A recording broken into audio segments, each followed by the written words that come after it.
Prayer before study.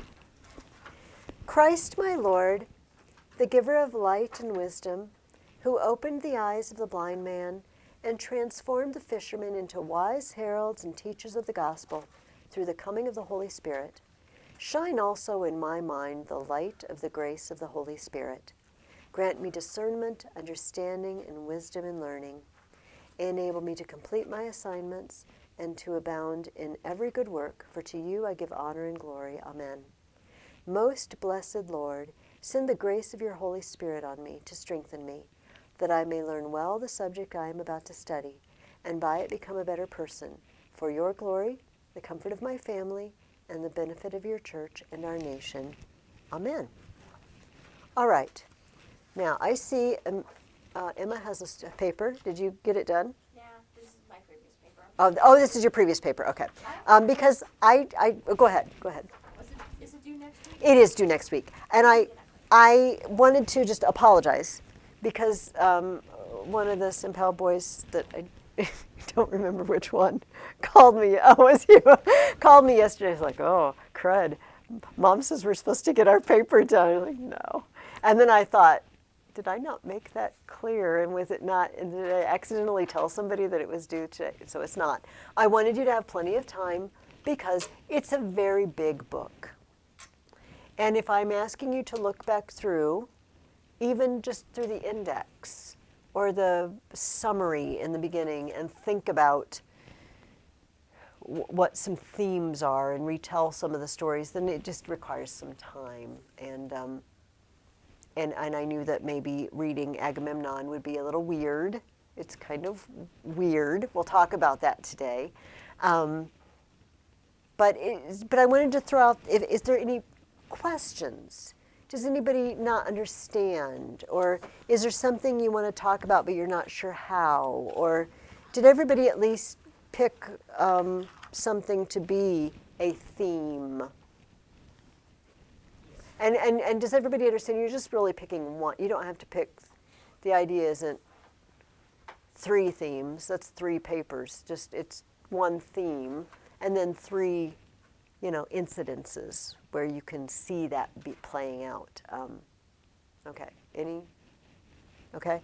I want you to just as a reminder to put in all the stuff we've been putting in.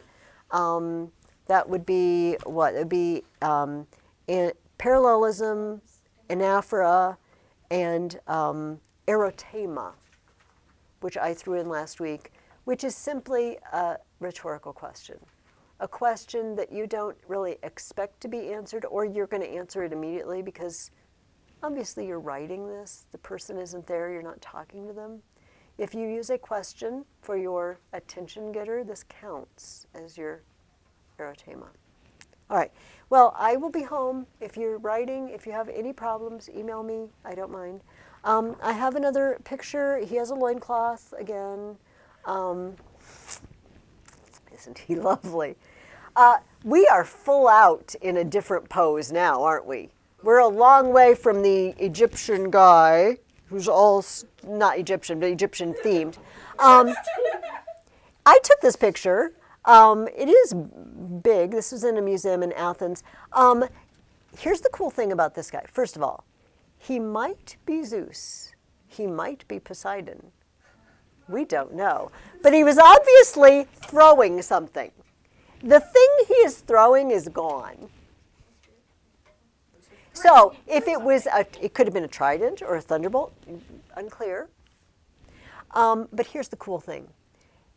Probably made around 460 to 450 BC, about the time that Aeschylus is writing plays. It's 20, 30 years after the big battles with the Persians. They got it out of a shipwreck off Artemision, the place where the Persian fleet was, the place where they had that big battle while Thermopylae was going on the same day. Ships, I told you, the weather gets bad there. Shipwrecks happen. And it just so happened this guy got made for someone and he was being transported to his destination and the ship went down. And eventually they were diving and they found him. It's made of bronze. And he's so in motion. Look at his foot. He's even got the you know, if you were standing like that and you went to throw something, you know how your back foot would lift up off the ground a little bit? It's even got that detail. So in less than 100 years, we've gone from Mr. I don't know what to do with my hands, they are down here, and I'm just taking one step forward and I'm staring straight ahead, to this dude who's not just ready, but he's actually, I'm lifting my foot up, in the process of flinging whatever it was he was flinging, which may be at the bottom of the Aegean Sea still, buried in silt or whatever, and maybe they'll find it someday and say, hey, I think it's the thing he was throwing. So this is the statue of Poseidon/Zeus from off the Cape Artemision.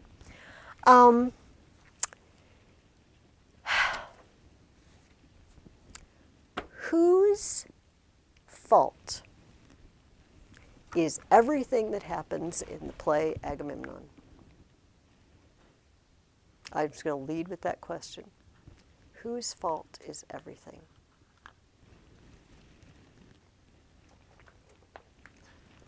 Again, a rhetorical question.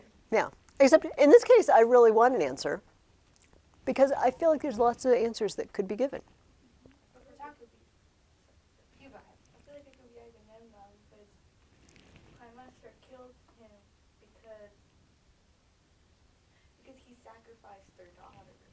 So then I guess like damage the revenge. So he brought his downfall upon himself. So if we interviewed Clytemnestra, who's responsible for all this? She was, he is. The answer might not be as simple as that, but we'll look at that a little bit.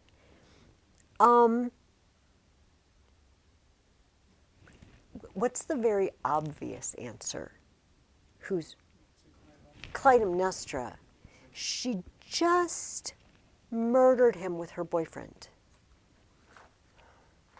By the way. Here, let me emphasize, with the boyfriend, her husband's cousin.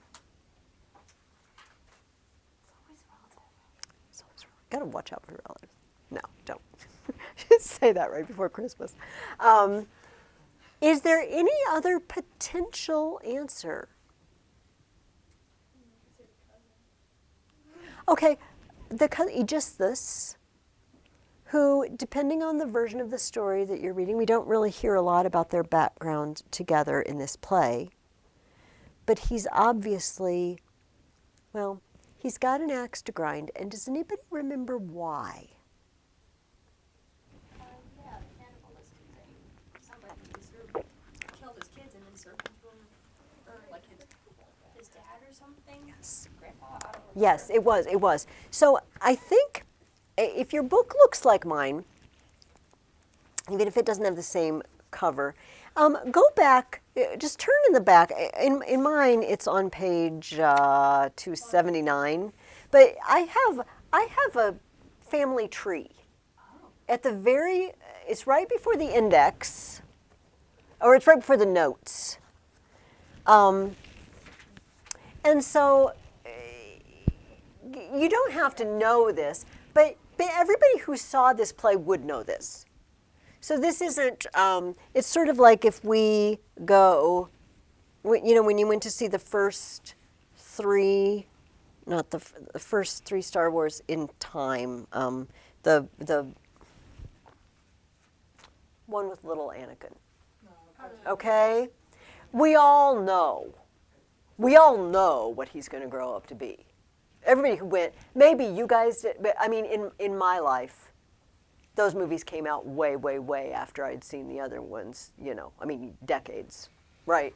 So okay, he's a little Anakin Skywalker, got it. I know who you are. And it wasn't supposed to be a spoiler to know that, because we all knew that, unless you were introduced to them in that order. So this is not, everybody who came to this play and sat down knows all of this. Yes? I just thought of something. That third Star Wars movie, The Revenge of the Sith, I guess you could call that a Greek tragedy, if you think about it. You know what? You very much so. Very much so. What do you see tragic in that? Like, trying to save his wife, but ultimately him trying is what leads her to dying. Yes. That's very good observation, Gabriel. The thing, and doesn't Palpatine, how does Palpatine use that? I guess he uses that to turn him, in a sense. What is Yoda sense in him? Why does he not? No, this is actually, I want to talk about this, and it seems silly, but really good storytelling has things in common. And so Yoda doesn't want to train him when he's little, right? Mm-hmm. Right? Qui-Gon brings him in. Why not? Wasn't it because of fear? Fear. He has a character in which fear of certain things will govern him. He's been raised in a single parent household because his dad is midichlorians.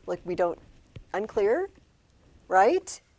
He's got this weird background, slave situation to whatever, the pod racer, the guy, the funny looking guy. I don't remember all their names. Okay. Anyway, doesn't matter. So if he has a tragic flaw, could it be he's afraid? He's afraid and he needs control. He wants control. So he's trying to control a situation and it leads to his downfall. The fact that he wants to control it. So yeah, I mean, this is a legitimate observation. Some of the best television, okay, I'm sorry, I'm recording this too. Do not even in a million years watch this without your parents' permission, all right? But you might have heard of this, and maybe sometime when you're older, there's a show called Breaking Bad. And it's about a drug dealer. And it's great tragedy. It's brilliant, except it's not very nice. Okay, so don't, okay, because it's and then there was a sequel to it called Better Call Saul, and it's also one, but they have different endings.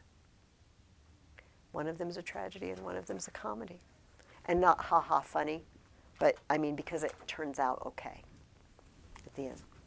But they both are dealing with flaws. It was fascinating to me to watch this because I went into it very skeptically. It's kind of a seedy show, and then I got, oh my goodness, because I could see the flaw playing out. Okay, so that said, and I've used a phrase without defining it. Tragic flaw. I want to go back and correct myself now, okay? The younger kids are getting ready to read Macbeth this week. Some of you read Macbeth with me before, or you read Julius Caesar. And Julius Caesar, despite the fact that he's a historical character, is classified as a tragedy. In Shakespearean times, often you had a flaw. We said, Anakin is fearful, right? So and then fear of losing control of the situation leads to his downfall. For the Greeks, it wasn't quite like that. It wasn't character flaw, tragic flaw. It was, shall we say, tragic mistake or miscalculation. A hamartia, which in the New Testament they translate as a sin, which literally means missing the mark. You were aiming for something and you missed. That's what we do when we sin. We miss the mark. But for Greeks, it wasn't necessarily moral. Does that make sense to you guys? Do you guys see how you could make a mistake, a miscalculation, and it's not a wicked thing? It's just, well, we do it all the time, right? The miscalculation of how long it would take you to get here because there's snow on the ground and maybe there's construction, right, leads to you being present for something to happen that you wouldn't have been happened if you'd left earlier, that sort of thing. It's not a moral thing. It just happened, but it was a miscalculation on your part. If that's true, what does Agamemnon miscalculate? Does Agamemnon make any? Somebody said Agamemnon, you could blame him for all of this. What might be his mistake or miscalculation? On one level, this seems very obvious, and on another, I think we could dig it up a little bit. His wife, I mean, like, he just killed his daughter. It's like, and he thinks she's going to be fine with it. That time will heal, right? I know she's going to be ticked off now, but surely she understands that I got a whole army here waiting to sail. We got to have the wind. Everybody's going to just go home if we don't get things rolling. So, does Agamemnon strike you as someone who understands human nature? And how about if now we bring in the Agamemnon you know from the Iliad? Because remember, everybody watching this play knows that Agamemnon too. Not really. Can you think of an example in Homer of him just not being very in tune with people's feelings or? He stole a person's girl and thought it would be all right because he deserves it. Yeah. He didn't really look ahead very well in that case, did he? Oh no. Did he really? Did he really understand that Achilles was just going to pull out of the fighting? I kind of don't think so. Do you know what I mean? Yeah. And no, I'm agreeing with you actually. He's not reading Achilles well, right? He's not reading. Man, he's going to take this so hard that he's going to pull out of the fighting. He thinks Achilles is just going to, oh, okay, well, if that's what Agamemnon orders. And he doesn't look ahead and say, but what happens if I tick off our MVP? He doesn't realize how hard Achilles is going to take this shaming. Oh, I agree. In Agamemnon's defense, Achilles was kind of dramatic there. He was. But in Achilles' defense, he was publicly shamed in an arena like we talked about, where glory was what he had. Honor and glory was what he had, what he was there for. In Agamemnon's defense, so was he. He was ordered to have a Yes. That's why these questions are hard. But he certainly didn't calculate on Achilles' reaction. How about those times when he said, hey, everybody, I'm gonna test everybody. Hey, let's just go home. We'll never take the city. Buddy, what do you think they're gonna do now? They're homesick. They would just, of course they're gonna leave. So we have an Agamemnon that doesn't read people well. Maybe doesn't read the room well, as they say today. Doesn't understand the vibe. Certainly doesn't dream that his wife will just be stewing on this for 10 years. Okay, so actually we were looking at this when we got sidetracked, which was wonderful sidetracked. So I'll read this in case you don't have this. So Tantalus is the first ancestor in this family tree. Tantalus is the guy who decided to kill his son Pelops and cut him up in a stew and feed him to the gods, to see if the gods really were omniscient, or not omniscient, but in this case, would they know what they were eating? How sensitive are they to these things? And they did realize pretty fast, but not before one of them accidentally ate his shoulder.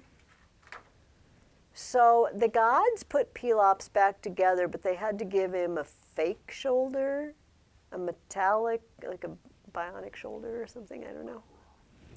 It was kind of cool.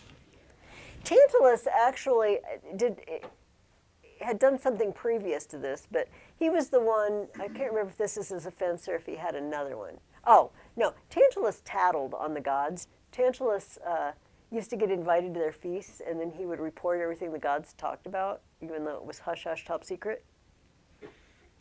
And he got in trouble, and they're like, Tantalus, you can't come to our parties anymore. He's like, great, why don't you come to dinner at my house?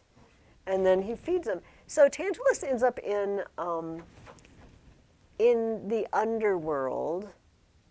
He's the one who is got a fruit tree right above him, and he's always hungry, but every time he tries to get when the wind blows it out of his reach, and he's really thirsty, and there's water there, but every time he bends down for a drink, the water recedes.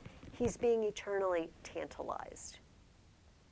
To tantalize someone means to, would you like this? Would you like, tantalize. Okay. Pelops is then, he got into some trouble too, but he didn't at least cook children. He's the dad of Thyestes and Atreus.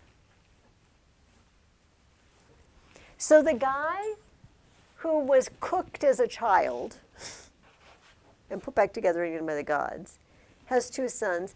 And then Thyestes steals Atreus' wife and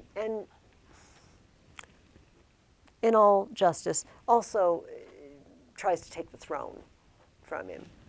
And so Atreus cooks Thyestes' children and feeds them to Thyestes. Except for one, Aegisthus. Aegisthus is the one that got away. So, Atreus has two sons, Menelaus and Agamemnon. And so let's take a look at some things in the play now. I'm going to work through, was this really difficult to, not the basic ideas, right? But the chorus kind of goes on and on and on, right? And sometimes I'm like, I don't really know what you're talking about now, but that's fine. I'm sure something like, when she gets the axe out and welcomes him in, then I know what's going on. But I want to point out some more obscure stuff maybe that the chorus brings up. And they refer, and Cassandra also, and I haven't forgot about your question. Maybe this is no, we'll wait till we get to that part in the play. We'll talk about her. And we'll go back to Atreus and Thyestes. So when the play opens, we have a watchman. And the watchman is watching for something in particular. And this is actually the first question I asked you. How does Clytemnestra learn that the Trojan War is over? The watchman. And what does he see? Beacon.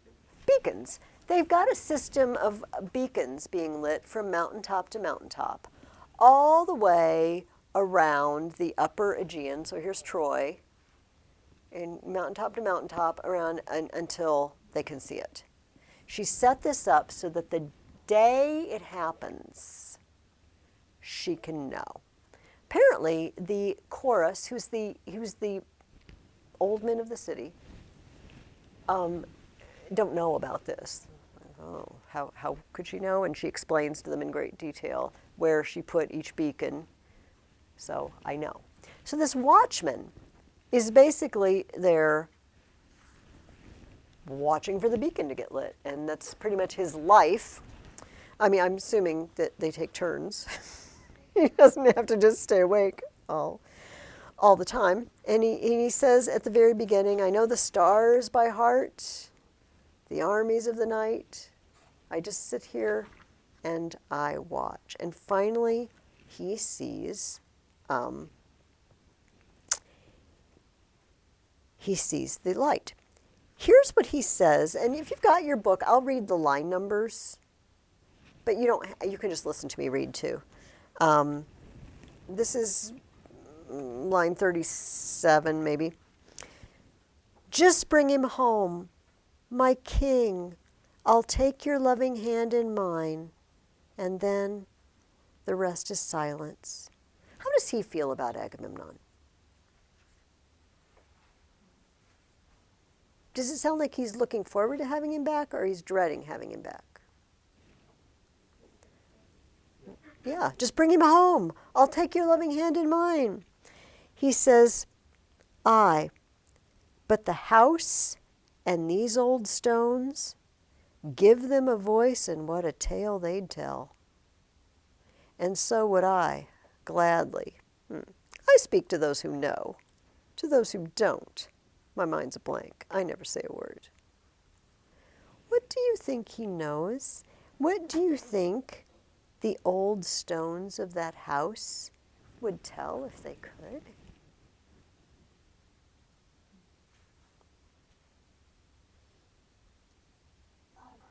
A lot of problems. What's the most recent problem going on there? Probably Clytemnestra having a boyfriend. Clytemnestra living there with Aegisthus. And apparently it is not a secret that they're keeping very well, if they're even trying. What else might those old stones be able to tell? The plots that they're playing. Okay, perhaps, although we don't know that the watchman seems to know. He says, I would tell these stories gladly, but only to those who know. So, and there's no clue that he actually suspects they're going to kill him. But what else has happened in that house? I guess the daughter being killed. Right. The daughter, certainly the daughter being taken away. She was killed over at Aulis at the harbor. But the whole messenger coming and saying, "Oh, why don't you send Iphigenia?" And what else has happened in that house?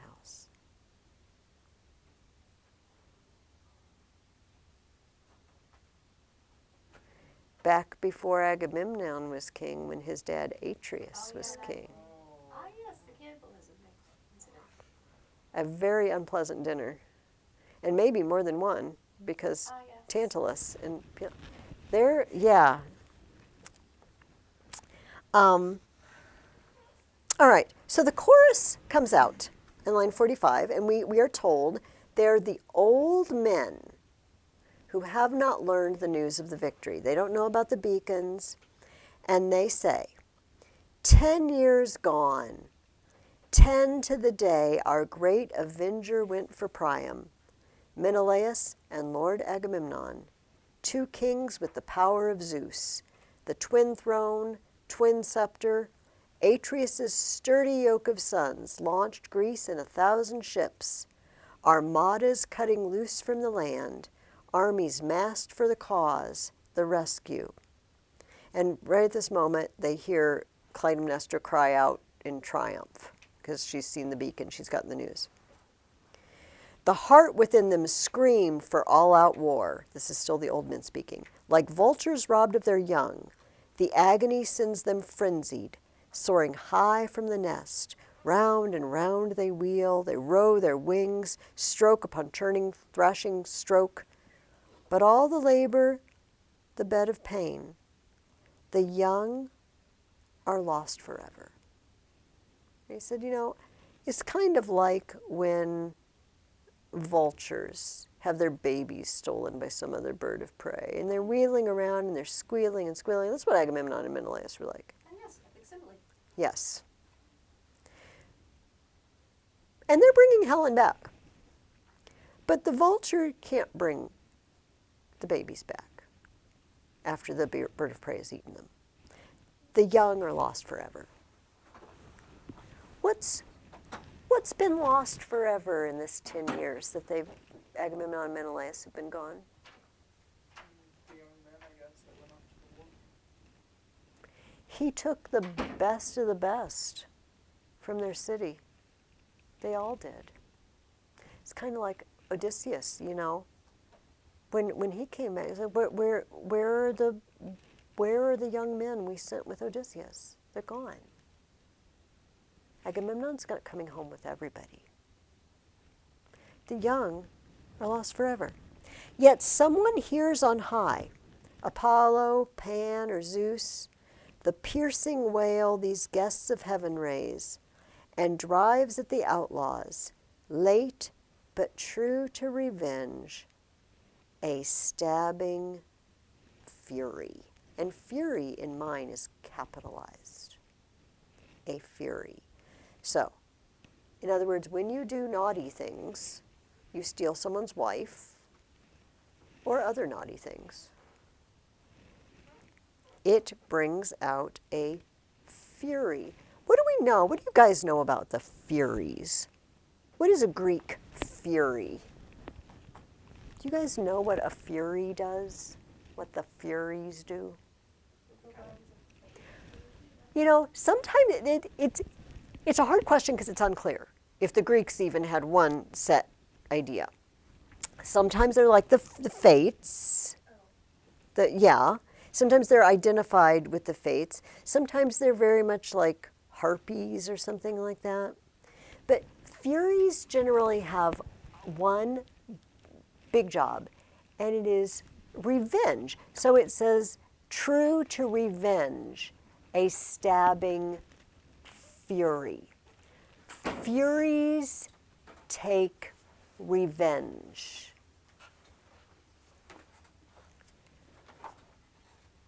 But Furies often take revenge for deaths of family members. For example, for deaths of parents. The Furies will come for you. If you kill your mom or kill your dad, for example. Furies avenge dead relatives when they are killed by close relatives. So, you know, it sounds nice enough, you know, oh yes, but there will bring out the revenging fury to get Helen back. Maybe we shouldn't be calling for Furies in this house because there's been a lot of killing of family members. Does that make sense to you guys? It's the first time we are introduced this and this idea of a fury, and you might say, well, you know, there's no evidence that that's what they're talking about. But let's go to the next question, line 147. They talk about another victim. Who is another victim, do you think? Noah. Okay, but would the chorus, do the old men, because it's still the old men talking, would they know that? I'm going to read the whole, I'm going to start on line 129. Okay. Years pass, and the long hunt nets the city of Priam, the flocks beyond the walls, a kingdom's life and soul. Fate stamps them out. Just let no curse of the gods lower on us first. Shatter our giant armor, forged to strangle Troy. I see pure Artemis bristle in pity. Oh, actually, okay. I need to go back. I'm sorry. Right before this, she was talking about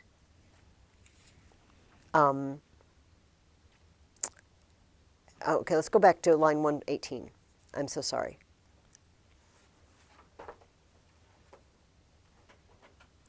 The kings of birds to kings of the beaking prows, one black, one with a blaze of silver, skimmed the palace spear-hand right, and swooping lower, all could see, plunged their claws in a hare. A mother bursting with unborn young, the babies spilling, quick spurts of blood, cut off the race just dashing into life. Cry, cry for death, but good went out in glory in the end. So when they were getting ready to leave, a bird of prey came and swooped down and picked up a pregnant rabbit and ate it, and ate the babies out of her belly. Okay, but the loyal seer of the armies studied Atreus' sons, 2 sons with warring hearts. He saw 2 eagle kings devour the hare and spoke the things to come. Okay, and this is what the prophet said. Years pass, and the long hunt nets the city of Priam, the flocks beyond the walls, a kingdom's life and soul, fate stamps them out. In other words, Agamemnon and Menelaus are the two eagles, and Troy is the pregnant hare. Just let no curse of the gods lower on us first, shatter our giant armor, forged to strangle Troy. I see pure Artemis bristle in pity. Yes, the flying hounds of the Father slaughter for armies. The flying hounds are the eagles, Agamemnon, Menelaus. Their own victim, a woman trembling young, all born to die. She loathes the eagle's feast. Cry, cry for death, but good win out in glory in the end. Artemis, lovely Artemis, so kind to the ravening lion's tender, helpless cubs, the suckling young of beasts that stalk the wilds. Bring this sign for all its fortune, all its brutal torment home to birth.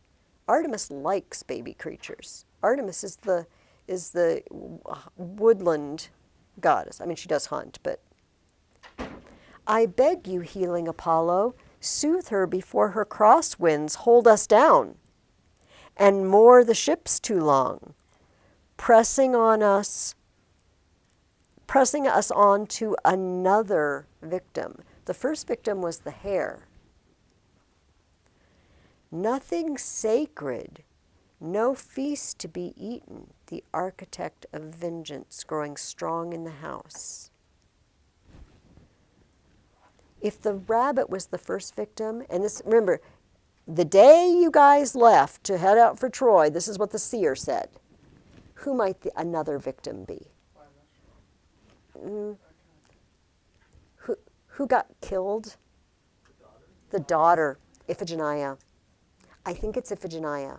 It's very hard to follow the chorus sometimes, but the chorus is recounting. This is what the seer said that day.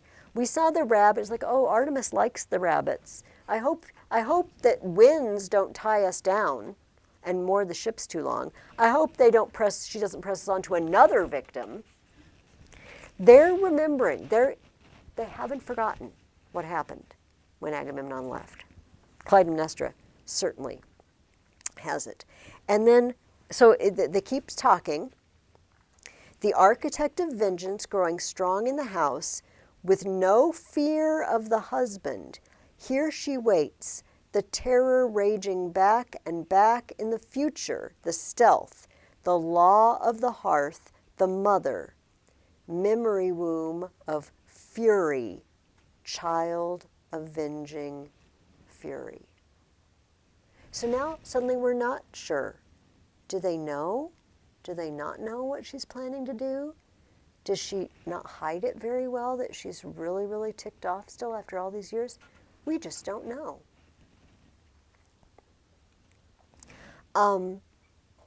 Okay. Let's flip up to line 205. The old men are still talking. They talk for a long time.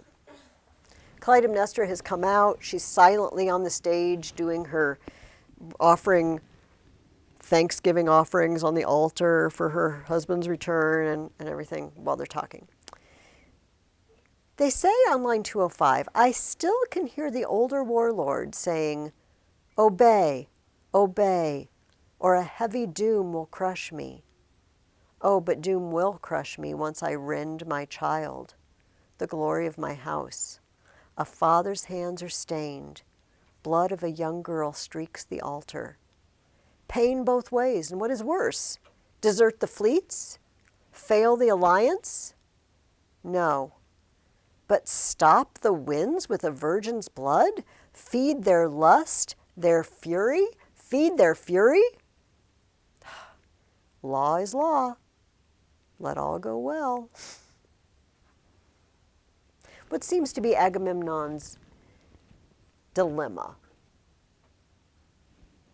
is that he's the older warlord. He's older than Menelaus. What's the problem?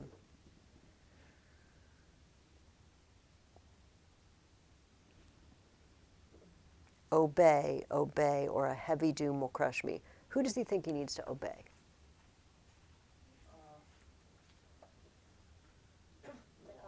The gods, who say, if you want favorable winds, you have to sacrifice your daughter. Or a heavy doom will crush me. But doom will crush me once I rend my child. Pain both ways. And what is worse, desert the fleets, fail the alliance? I feel like a lot of us would vote, yeah, maybe. Let everybody down? Say, I changed my mind? We're just going to let the Trojans have Helen? No. But stop the winds with a virgin's blood? Feed their lust, their fury? Law is law. Let all go well. Looks like this is what I'm going to have to do. And once he slipped his neck in the strap of fate, his spirit veering black, impure, unholy. Once he turned, he stopped at nothing. Seized with the frenzy, blinding, driving to outrage, wretched fury, cause of all our grief. The old men of Argos, they've relocated them in Argos here. They're not living in Mycenae. This is the cause of all our grief. What do you think their grief has been? What has life been like for these past 10 years? In what way? We have to use our imaginations a little bit, but that's okay.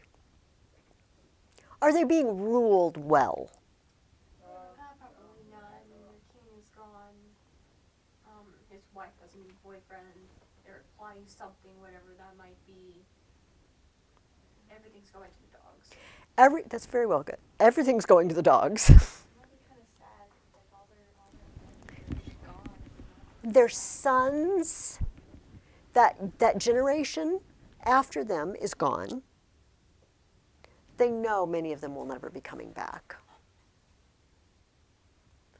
So in a sense, cause of all our griefs. So if we interview, if we're taking a poll, and old men of Argos, whose fault is all this? What would they say? It's Agamemnon for sacrificing his daughter, and everything went bad after that. Because that was outrageous. I can't believe he did that. I don't care who told him to do it. I can't believe he did it.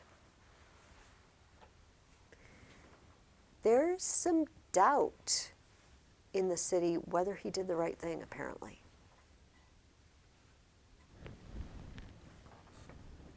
All right. On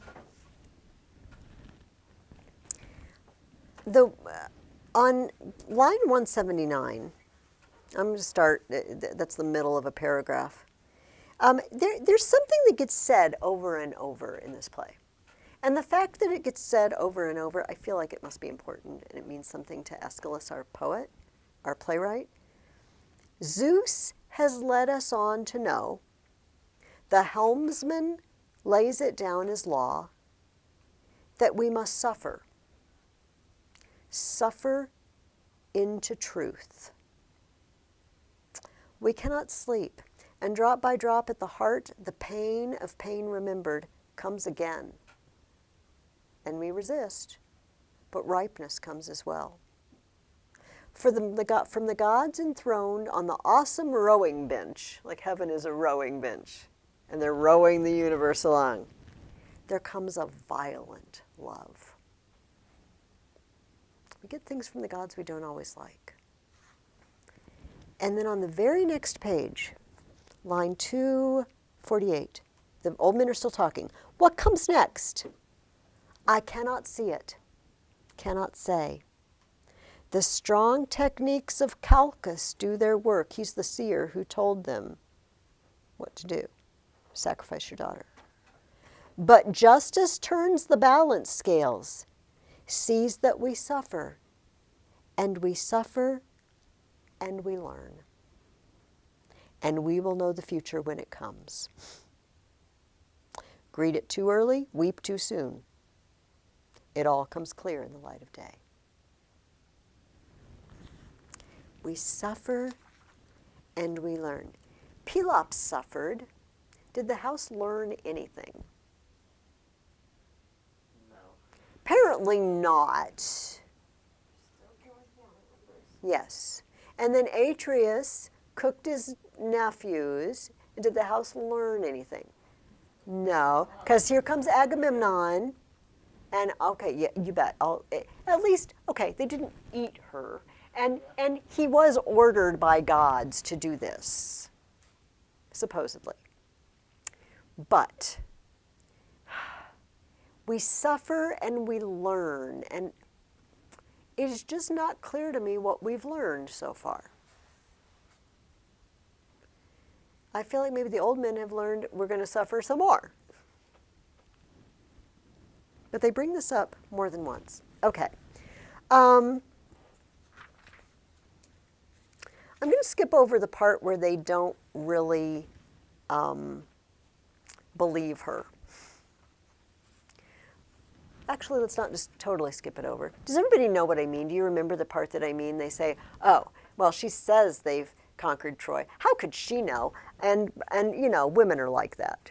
Women, they hear a rumor and they just go off the deep end. Yes, women, that's women do that sort of thing. And she says, look, and then she tells them where all the beacons are. I know exactly what I'm talking about.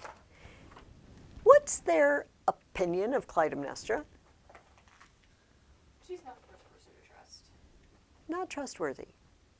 For some reason, 10 years of her being left in charge, basically, they don't believe her when she says something's happened. She's not trustworthy. So she, oh, go ahead. Maybe you're just refusing to believe it. 10 years have passed. The guy hasn't come back. Could just be the benefit of the doubt. It's true. It's true. At this point, it's probably hard to believe they're ever coming back.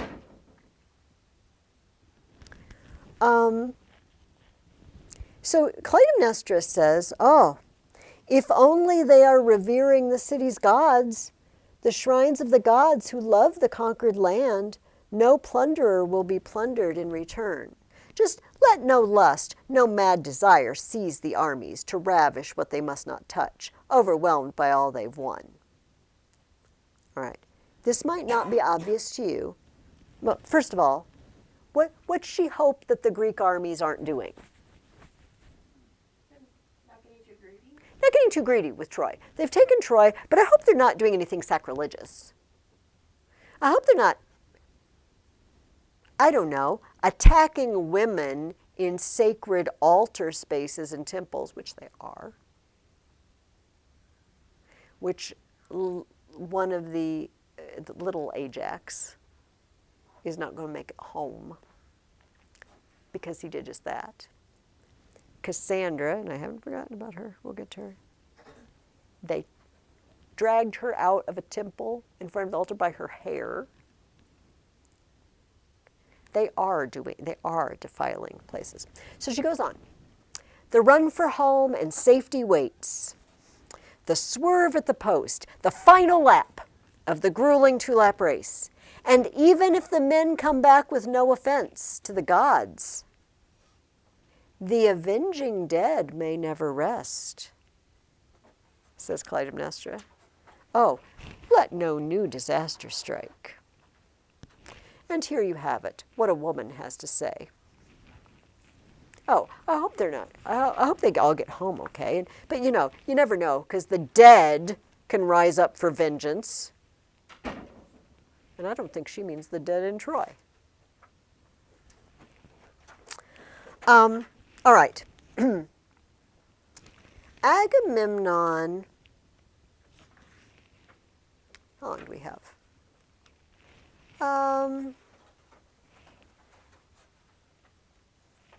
Let me just read this. We touched on this already. This is line 431. The old men are talking.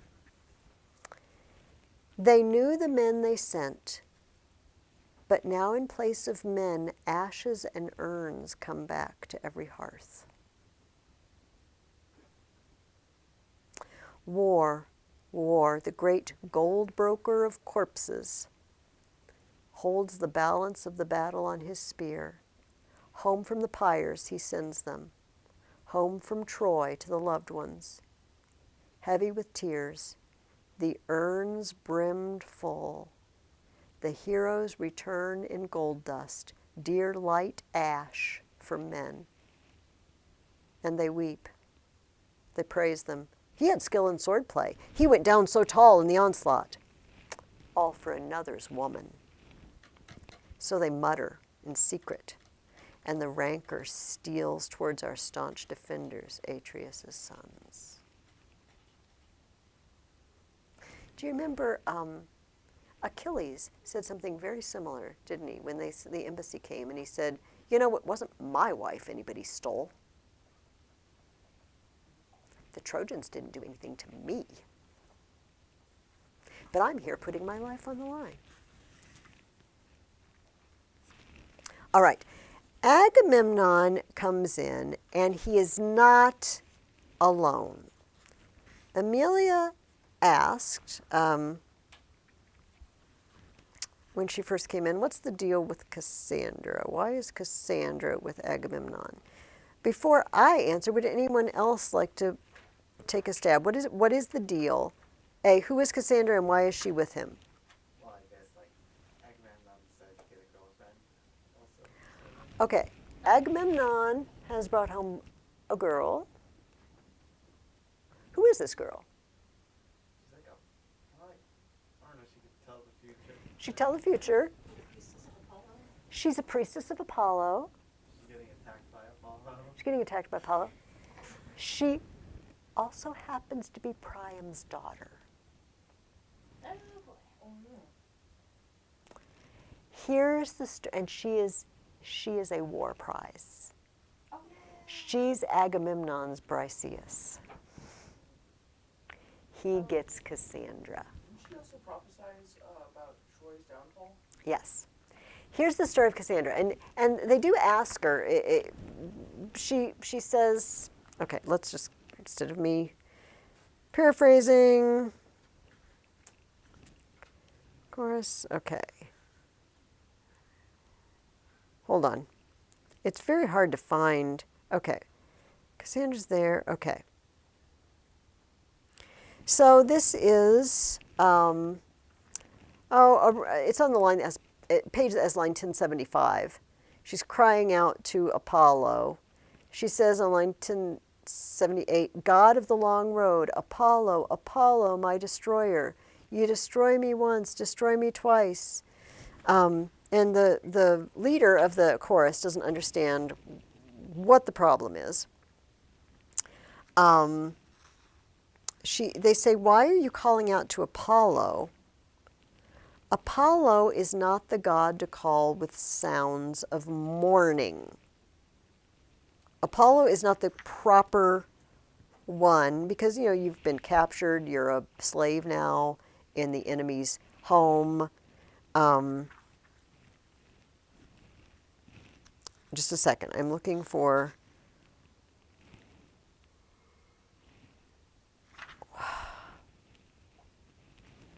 Oh, okay.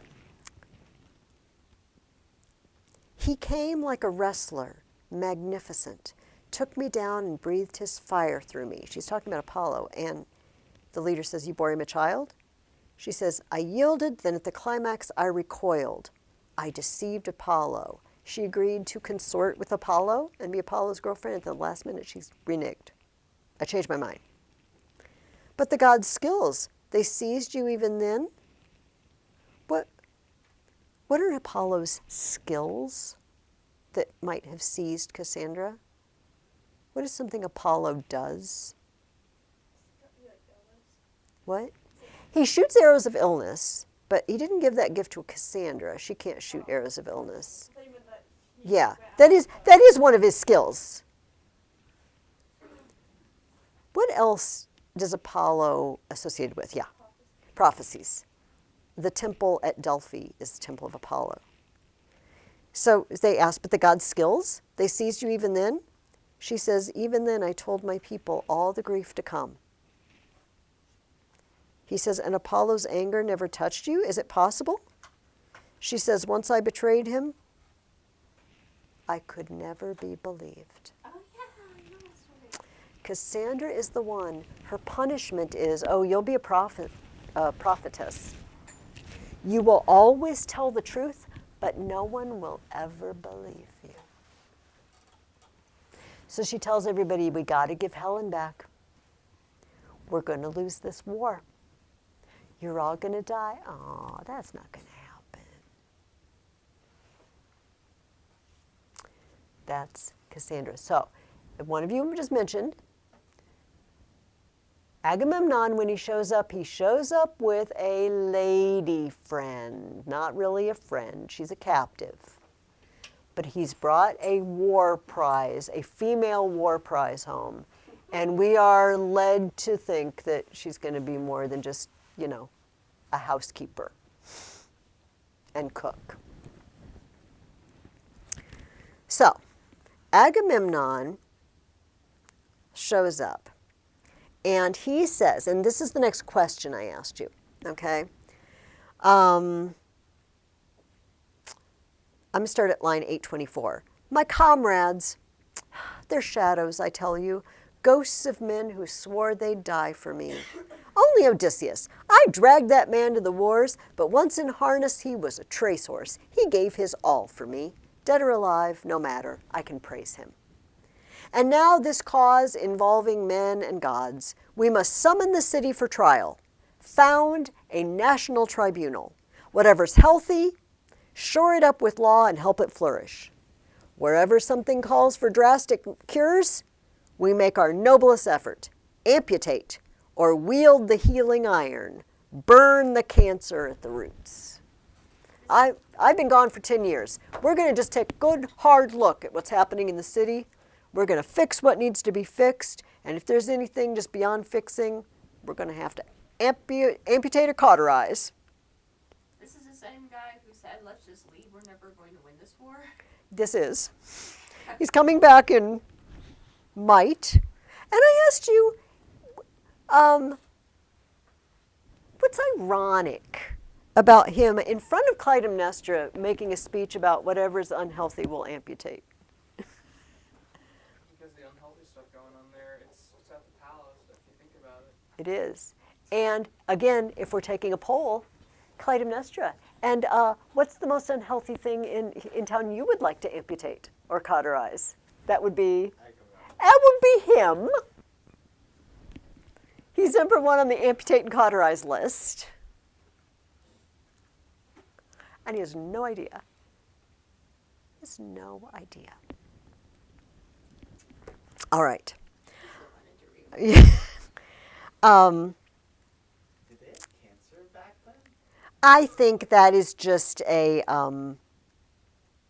modernization, you know, of, I don't know that, I mean, there were chronic diseases and people did have tumors, you know, that were visible sometimes and they killed you, but I want to read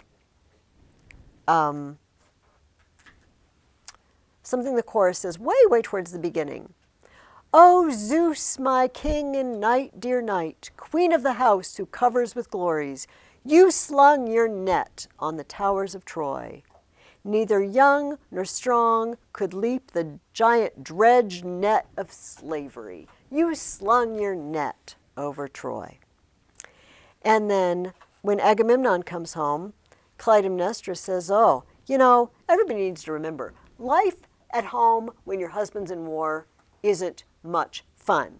Everybody's always sending you reports. Oh, I think your husband got killed. I think your husband got killed. I think your husband's been deadly wounded.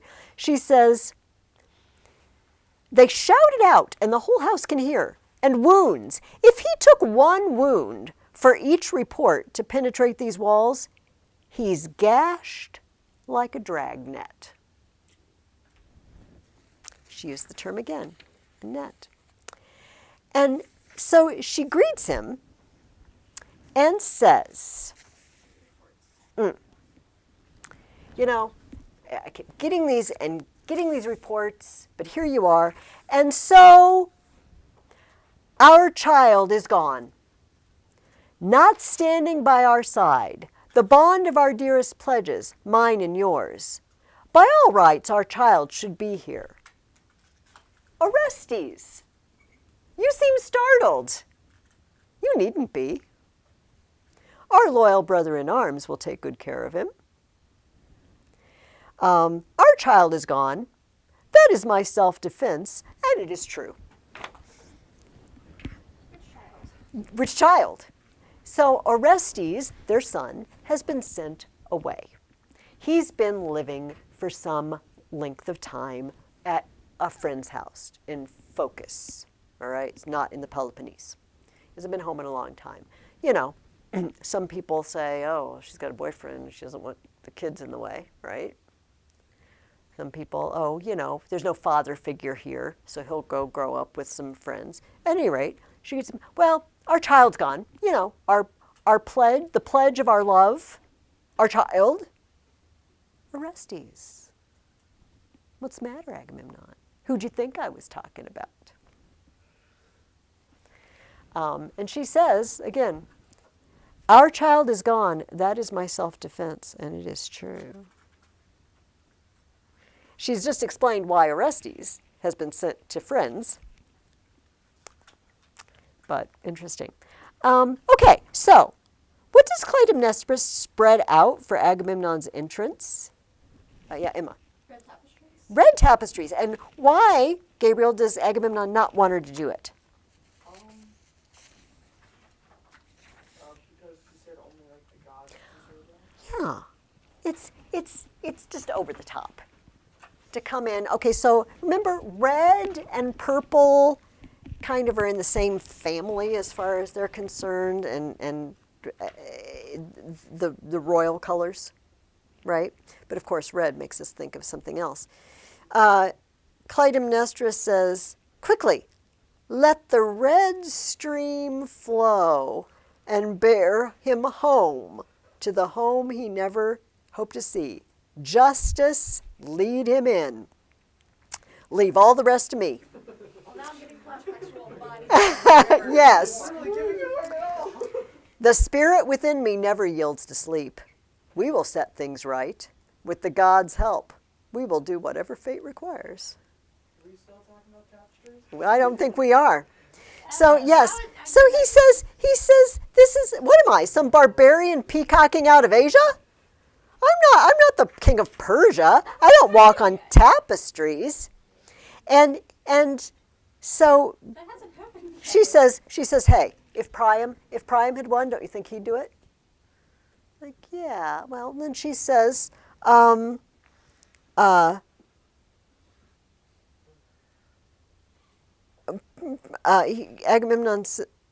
says he fears the reproach of common men. She says, perhaps, but where's the glory without a little gall? And Agamemnon says, and where's the woman in all this lust for glory? She says, but the great victor, it becomes him to give way. Victory in this war of ours, it means so much to you? She begs him to do it, and he says, enough. Let someone help me off with these, at least. He takes his boots off. Old slaves, they've stood me well, his boots. Hurry, while I tread his splendors dyed red in the sea. May no god watch and strike me down with envy from on high. I feel such shame to tread the life of the house, a kingdom's worth of silver in the weaving. So, he treads the tapestries. Now I want to go back, flash back again, and the old men are talking. Listen to what they say at the beginning of the play. They're wondering if Troy has really been taken. The sky stroke of God, it is all Troy's to tell, but even I can trace it to its cause. God does as God decrees. And still some say that heaven would never stoop to punish men who trample the lovely grace of things untouchable. How wrong they are. The chorus says, oh, people who trample on the lovely grace of things untouchable. Some people say that the gods are envious and strike them down. And then Agamemnon says, while I tread his splendors, while I trample down the lovely grace of things. By the way, what does she use these tapestries and robes for? What's the purpose? She strings them out. Let me see if I can. She covers them? What? Does she cover the bodies in them? She does. Let's fast forward here.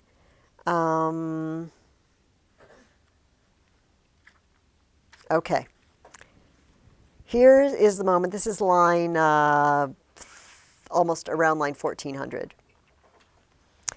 The doors have opened and they push out the little cart or whatever that they have. It's got the bodies of Agamemnon and Cassandra on it, with Clytemnestra standing there with a sword in her hand. She says, words, endless words I've said to serve the moment. Now it makes me proud to tell the truth.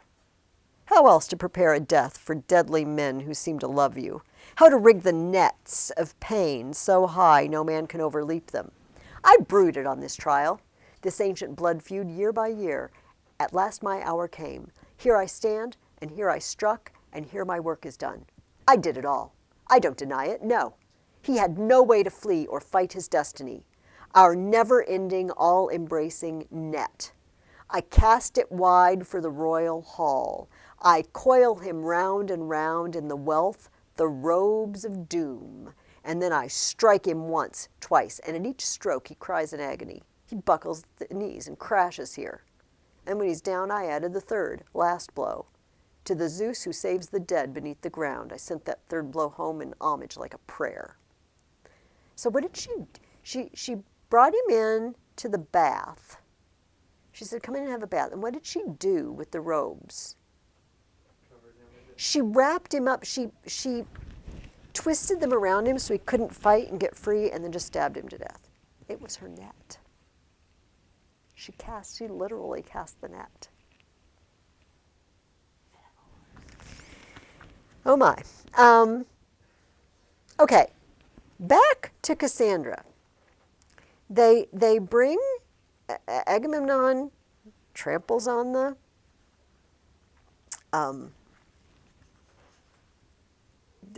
tapestries, the lovely grace of things, and then they say, "Oh, Cassandra, you can come in too," and she just doesn't go in.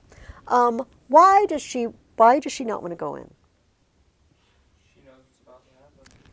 She's a prophet.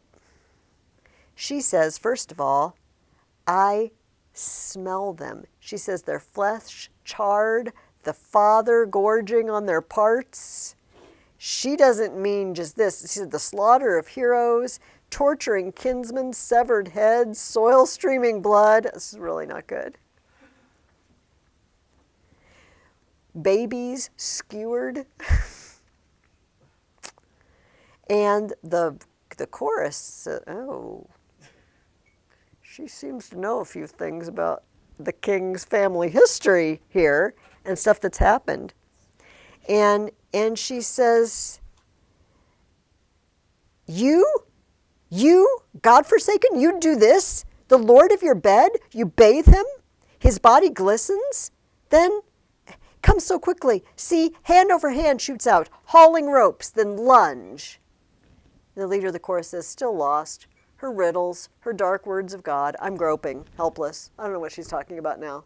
I got the whole skewered babies thing. Don't know. No, she says, look there. What's that? Some net flung out of hell. No, she is the snare. The bedmate, deathmate, murder's strong right arm. And let the insatiate discord in the race, in the family, rear up and shriek, avenge the victims, stone them dead. The leader says, what fury is this? Why rouse it, lifting its wailing through the house? I hear you and lose hope. She's calling on the fury. She says, there's more avenging to be done. There's more avenging to be done. All right, and she knows it. However, Clytemnestra, as we just read earlier, seems to think it's done. She says, "He flooded the vessel of our proud house with misery, with the vintage of the curse, and now he drains the dregs. My lord is home at last." She says it's standing over his dead body.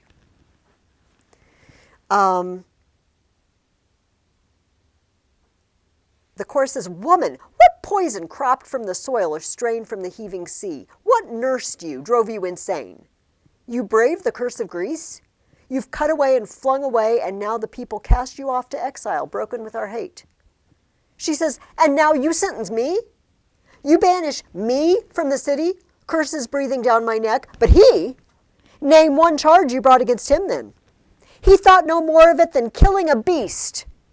And his flocks were rich, teeming in their fleece, but he sacrificed his own child, our daughter, the agony I labored into love, to charm away the savage winds of Thrace. Didn't the law demand you banish him? Hunt him from the land for all his guilt? But now you witness what I've done, and your ruthless judges threaten away. I'll meet you blow for blow, and if I fall, the throne is yours. If God decrees the reverse, late as it is, old men, you'll learn your place." Wow. So, she claims she is the spirit of vengeance. She says, "The spirit lives within me, our savage, ancient spirit of revenge. In return for Atreus' brutal feast, he kills his perfect son. For every murdered child, a crowning sacrifice." So, she wraps it up with this: "I embrace his works, the works of vengeance, cruel as they are, but done at last. If he will leave our house in the future, bleed another line with kinsman murdering kinsman, whatever he may ask. A few things are all I need. Once I have purged our fury to destroy each other, purged it from our halls. It's over. It's over. I've gotten rid of the curse on our house." What is the situation in Argos at the end of this play?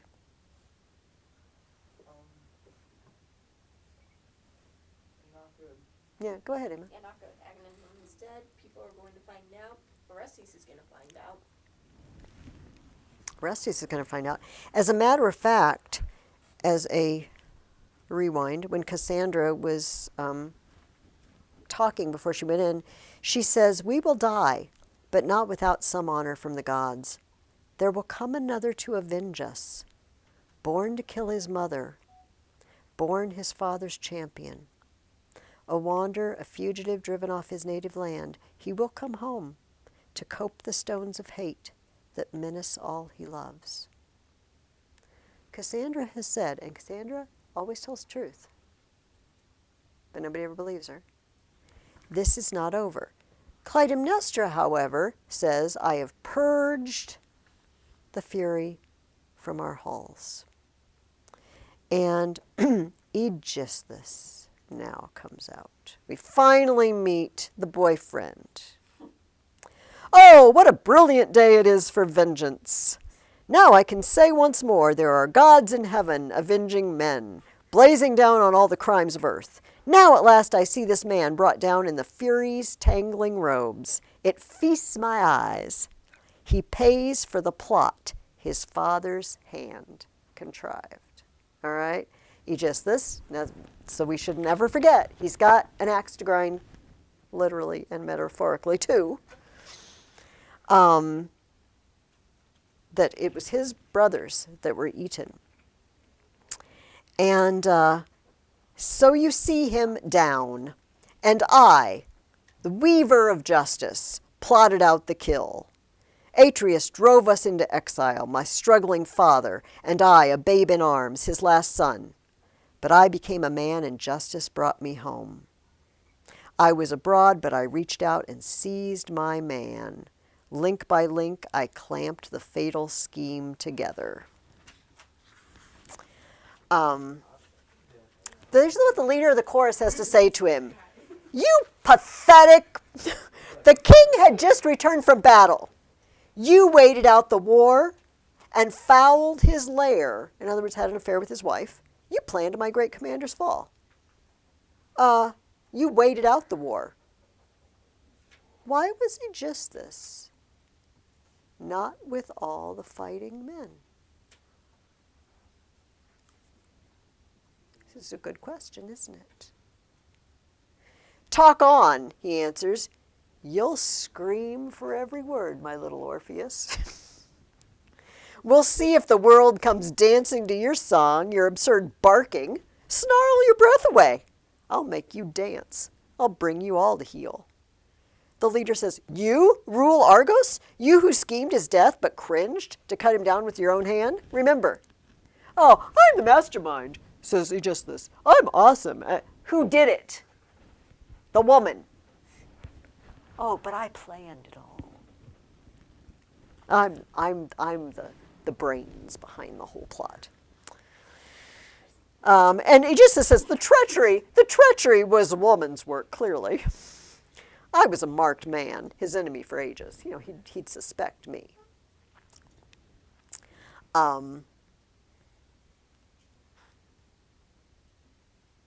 The leader of the chorus talks back, and Aegisthus says, bent on insolence? Huh, well, you'll learn quickly. At them, men. You have your work in hand. He's got henchmen.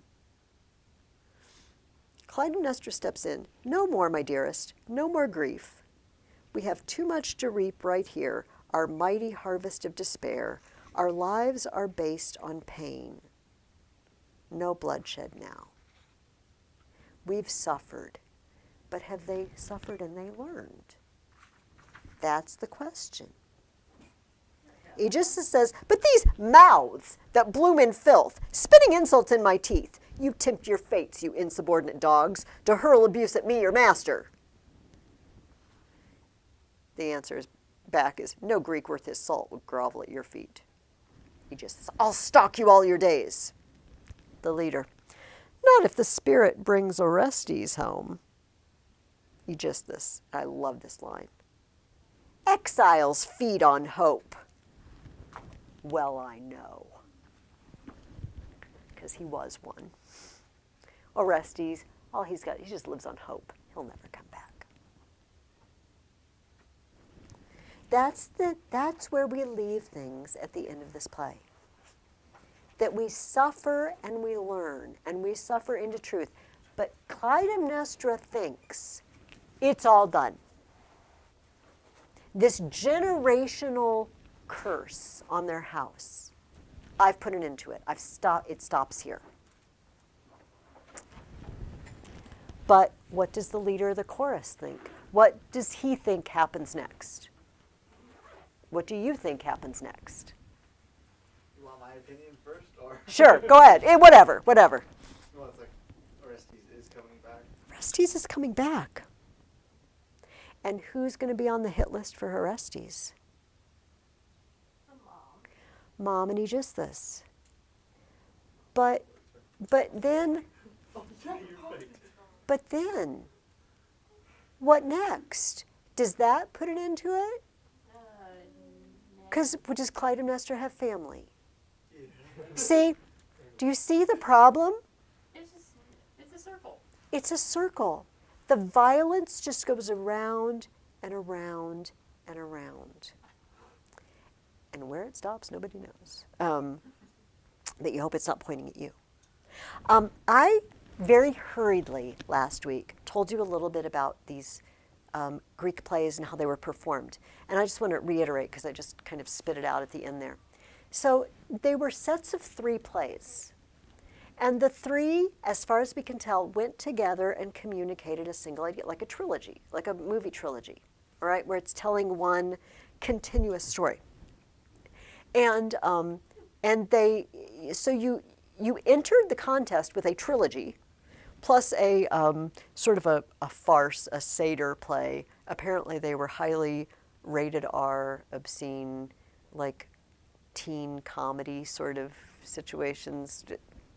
We don't have very many of those left.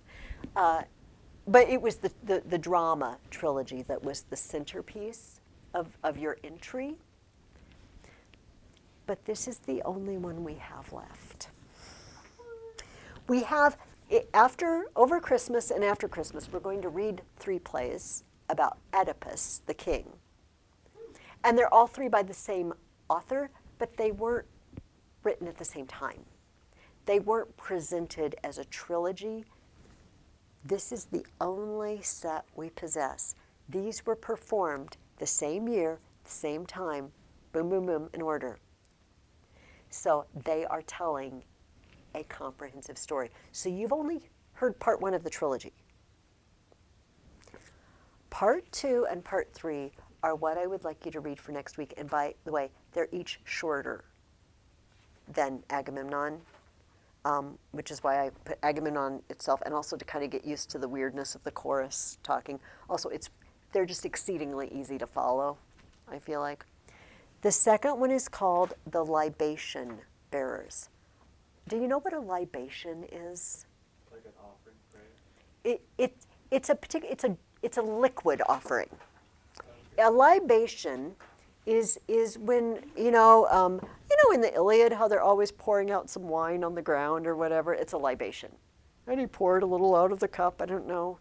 Is there just like stuff on the ground everywhere? Are you only doing this outside? Is it in the house? I don't know, because Achilles goes and he gets a golden cup out when he sends Patroclus into battle, and he prays to Zeus and he pours out a libation. Dude, are you in your tent?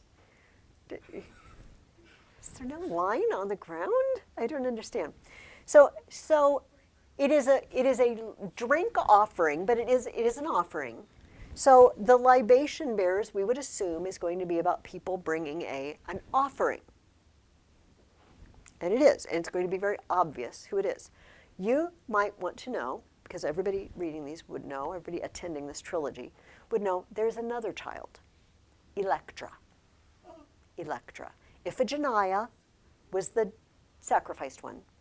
Orestes is the son, and Electra is the sister who's living there. She did not get sent away. She's grown up there. She's lived there. Yes. If Electra gets married to Orestes, I wouldn't be surprised. Oh. I have a feeling that might be Oh. what happened. Okay. Well, I'm not going to blow up any information here. I will tell you, after you read this, I don't want to sully your minds, with other details. But if you want to ask me, there is more story about Orestes that's just legendary from other plays and other legends. So I can tell you I can tell you other things that we find in other plays, but I don't want to tell you yet. So I want you to read The Libation Bearers and find out what happens. Then the third one is called the Eumenides. The Eumenides. Eumenides means kindly ones. The spirits of kindness. Yes, but they don't start out as spirits of kindness in this particular play. Aren't the kindly ones also a name for the Furies? Yes, because this is the story of how the Furies become the Eumenides, the kindly ones. Sometimes it's just sort of a, what's the word we use? When you use a nice word for something to make it sound better. Oh, geez. There's a word for that. It's as soon as you guys leave, I'll think of it. Oh, it's just, it almost gets right there and then it disappears, it retreats. Maybe if I ignore it, maybe if I just pretend I'm not looking for it, it'll come closer. So if we call, it's sort of like when they call a funeral a celebration of life. Dude, it's a funeral. Somebody's dead. Nobody's going to celebrate. Everybody's sad. Euphemism. It worked. It just came creeping up closer and closer. A euphemism is when we call something that's not very pleasant by a pleasant name just to make it sound better. Okay. you know. Yeah. Oh, it's not a used car; it's a pre-owned car. Okay, it's a euphemism. Yes. So the Eumenides are the Furies. Just to remind you, what do the Furies do? They attack people who have killed family members, but a particular category of family members. So here's your question to keep in mind. I want you to just read those two plays, answer the questions in your reading guide. Here's the question. How are we going to put an end to the circle and cycle of violence that can arise among groups of people or in families? How do we put an end to the Hatfield and McCoy, fight? The famous feuding, or the Grangerfords and the Shepherdsons, for those who read Huckleberry Finn last year with me. How do you end the cycle of violence? Because there's one act of violence, and then somebody punishes that act of violence, and somebody punishes that act of violence, and somebody punishes that act of violence. Especially in the case of the Greeks, when it's being sort of urged on by avenging gods, and they put a curse on your house. Can just killing Agamemnon get rid of it? You guys seem to think no. Especially because the trilogy's got more to go if it was put an end to. And Cassandra said, Orestes is coming back. There is a son. He will come. But do we have any reason to think that Orestes can put an end to it with another act of violence? That is the question. Might just be the next step in the circle. In the cycle. And we're gonna hope that maybe they can do something to break outside of that cycle. All right, that is all. Let me know if you have any problems or questions. Yes, ma'am? Write the paper also? And write the paper. And then I will not give you any writing over Christmas. And I'm going to ask you to read one play that you could probably sit down and read in one sitting. And it's actually very engaging. It's very fast-paced, the play we're going to read. It's a good one. It's very exciting.